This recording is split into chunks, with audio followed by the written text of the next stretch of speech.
তো ভিডিও করা রয়েছে, কিন্তু ভিডিও একদমই দিতে পারছি না, যেহেতু ছোট ভিডিও করা রয়েছে, এডিট করতে হবে, তারপরেই তো ভিডিও দিতে পারবো।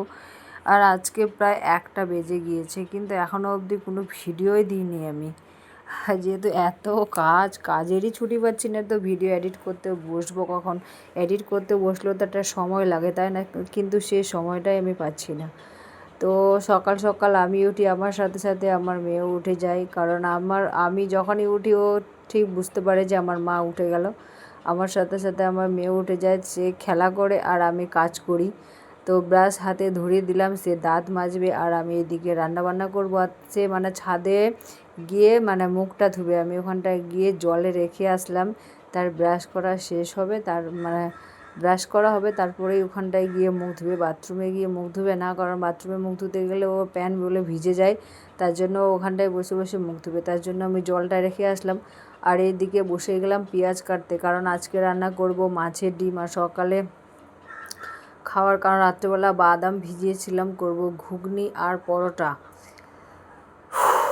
এত কাজ কি করে তাড়াতাড়ি করা যায় বলো তো? আবার স্কুলে গিয়ে রেখে দিয়ে আসতে হবে, আবার আমার সাথেই যাবে, আবার ও দাদু কিংবা ঠাম্মা গিয়ে রেখে আসলে হবে না, আমাকেই যেতে হবে রাখতে।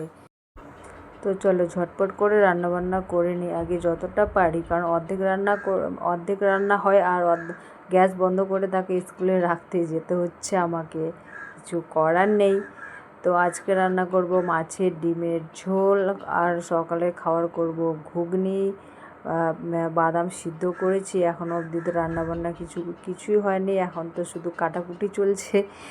আলু, পেঁয়াজ, রসুন, আদা সব কিছু কেটে কেটে রাখছি। আবার মেয়েকে খাওয়াতে হবে, তার ব্রাশ তো এখন অবধি করা হয়নি।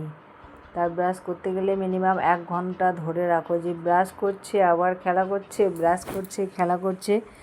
তো যেহেতু এখন অবধি সময় হয়নি, তার ইচ্ছা মতো সে ব্রাশ করুক, আর এইদিকে আমিও আমার কাজটা তাড়াতাড়ি করে নেওয়ার চেষ্টা করছি। আর এইদিকে লেবুগুলো কেটে নিচ্ছি, কারণ মাছের ডিমগুলো লেবু দিয়ে ধুই। আমি মাছ ধুই, মাছের ডিম ধুই, প্লাস মাংস লেবু ছাড়া আমি ধুই না।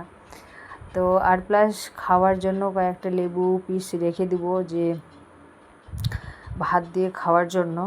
তো আরও কয়েকটা পেঁয়াজ আমি বের করে রাখলাম, যদি পরে লাগে তার জন্যই রাখলাম। সামনের দিকে হাতের কাছে যদি রাখা থাকে, যে কোনো জিনিস তাড়াতাড়ি কাজকর্ম হয়ে যায়। আর এইদিকে দেখো বাদামটা প্রেশার কুকারে সিদ্ধ করতে চাপিয়েছি, কিন্তু বেশি সিদ্ধ হয়ে গেছে নাকি কে জানে।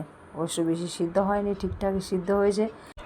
আর বাদাম যদি বেশি সিদ্ধ হয়ে যায় না, একদমই খেতে ভালো লাগে না, কেমনই একটা গ্যাদগ্যাদা টাইপের লাগে। আর ঠিকঠাক যদি সিদ্ধ হয় তাহলে ঠিক আছে, খেতে বেশ ভালো লাগে। আর বেশি সিদ্ধ হয়ে গেলে আমি একদমই আমাকে ভালো লাগে না, আর আমি একটুখানি খাই, বাকিটা রেখে দিই। কেউ যদি খেলো, না খেলো আমি ফেলে দিই, কারণ ঠিকঠাক যদি সিদ্ধ হয় না, খেতে সত্যি ভালো লাগে আমাকে। আর আমি ছোলা বাদামটা যদি রান্না করি, তো একদম পুরো শুকনো টাইপের রান্না করি, কোনো ঝোল টোল কিংবা কোনো কিছুই না, একদম পুরো শুকনো এরকম টাইপের খেতে আমাকে বেশ ভালো লাগে। আর একটা কথা তোমাদের বলি, আমার গলার সুরটা না এতটাই মোটা যে আমি কথা বলছি, কিন্তু আমি আমার যে কথাগুলো বলছি, সে কথাগুলো যখন আমি পরে শুনছি, যে আমি কি বললাম, ঠিকঠাক বললাম কি বললাম না, আমার নিজের গলার আওয়াজ নিজেকেই শুনতে খুবই খারাপ লাগছে। আমার গলার সুরটা না খুবই মোটা, জানি না ভগবান কীরকমভাবে আমাকে তৈরি করেছে। তো এটা তো নিজের থেকে তো ঠিক করতে পারবো না, ভগবান যাকে যেরকম দেয় আমাকে তো এরকমটাই দিয়েছে।